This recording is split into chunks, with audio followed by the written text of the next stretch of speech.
Could Jimmy Butler lead them to a chip this year? No, I don't believe so. Not as presently constructed. And the Miami Heat, in all fairness, know exactly how I feel. I've spoken to them in the last few days. They are aware of exactly where I stand. I think they are a piece away. But they also know that I am absolutely loving what I'm seeing from them. As presently constructed, they are the number 2 seed in the Eastern Conference. When we talk about the top seeds in the Eastern Conference at the beginning of the season, Max, we never brought their name up. We knew they'd be in the mix as a top 4 or 5 seed somewhere along those lines. But we talked about Milwaukee, Philadelphia, Boston. Then we started bringing in Toronto without Kawhi, Miami, and stuff like that in the mix. The Miami Heat are 31-13. And let me tell the world what they have available at their disposal. They have a rough rider in Jimmy Butler who takes no nonsense and plays on both ends of the floor, who, by the way, Max, he told me this personally, he is happier than he has ever been.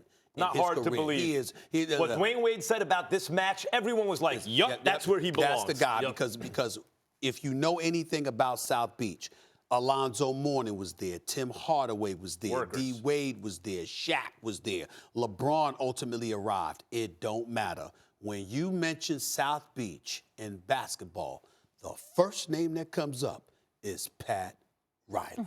That is his town. Make no mistake about it. Everybody knows who the boss is. He answers to Mickey, all right? But Mickey defers to him. When it comes to basketball, there's one voice. And how's that worked out for Mickey? Pretty good, worked very well for Mickey, all right? So understand that Pat Riley is the one that establishes the culture. He's no nonsense. He's not about all of this stuff, this new age load management and all. He ain't about all that. He's Pat Riley, and there's a certain way that things are going to be done. There's a certain character that he wants on his team. Hassan Whiteside, who's not doing a good job in Portland, by the way, he was not that guy for Miami. But Adebayo is that dude. Bam. Hero is that dude. Robinson is that dude. This kid, Kendrick Nunn, is special. As far as I'm concerned, he's number 3 on my list for Rookie of the Year when all is said and done. He is a special kid. He's number 2 right now. Yeah. So you look at him and what they have.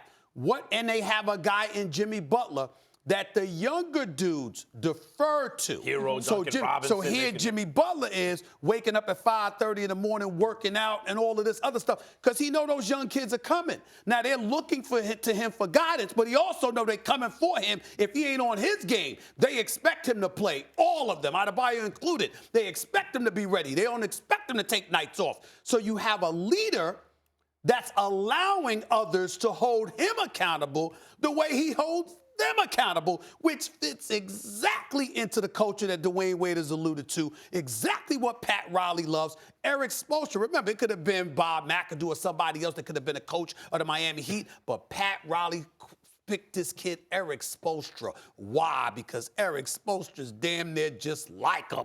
I mean, fixated on winning, always working, never gets tired when it comes to his job. That's Erik Spoelstra, who's the right man. I mean, look at him. Look at even to the way he dresses and the way he carries himself. You understand? That's who he is. And so that's what you have in Miami. That's why Jimmy Butler works, and that's why Miami is a piece away from really making noise in the East. And that's why they can win a championship this year. I don't think they're going to do it because I have other picks. Like I like the Clippers over them.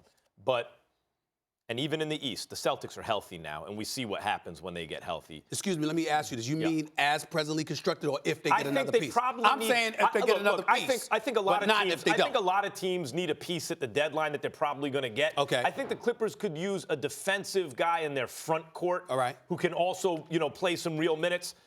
But this is a very deep and excellent team, obviously well-coached, championship pedigree in terms of the organization. Okay. But I want to say something about Jimmy Butler. Sure.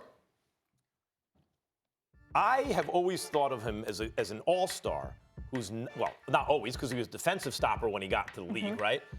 But since he's become an all-star player, as an all-star who could be a piece of a championship team, but is not good enough to be the best player on a championship team. I believe I was wrong. I believe Jimmy Butler can be the best player on a championship team. I think even last year with Embiid and Simmons, the best player on that team was in fact Jimmy Butler, especially when it mattered most. And by the way, it took a superhuman performance by I think the best player in the world, Kawhi Leonard, to get past them in 7 games.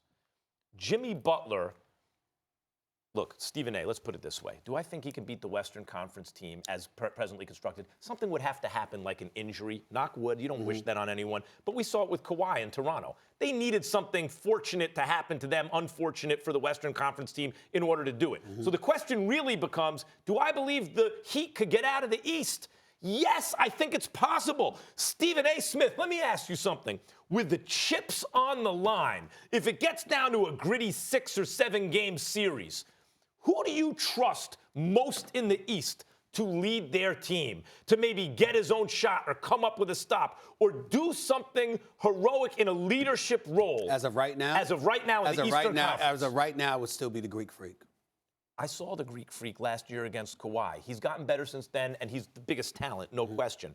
But what I saw is he played up. He played big. He played like a big. He was not a put the ball on the floor, get his own shot kind of guy. And by the way, you called that coming into the series, and you were right, and it cost them. Whereas Kawhi could do that. Who gave Kawhi his best matchup that whole series? No question. It was Jimmy Butler. I think unless the Greek Freak can prove that in the Butler's the kind of guy who's going to get his own shot, who's going to make the defensive play, who can lead his team, it seems to me, best out of the East to the promised land. And once you get to the finals, once they get to the finals, who knows what can happen? Well, let me say this to you. The greatest compliment you could give Jimmy Butler right now is look at the Sixers with him and look at the Sixers without him. And it's not that the Sixers have fallen off the map, but clearly he is missed by the Sixers. Clearly he's missed by Joel Embiid because, I mean, with Jimmy Butler there, Joel Embiid, you were going to have to step up. You wasn't going to have too many bad nights, and Jimmy Butler was going to sit around and tolerate that. That's number one. So Jimmy Butler deserves credit for that leadership in that regard, clearly. And then you look at him with Miami. Again, he fits the culture. He's incredibly happy. I think that goes a long way. And he's a real and honest dude. Thanks for watching ESPN on YouTube. For more sports highlights and analysis, be sure to download the ESPN app. And for live streaming sports and premium content, subscribe to ESPN+.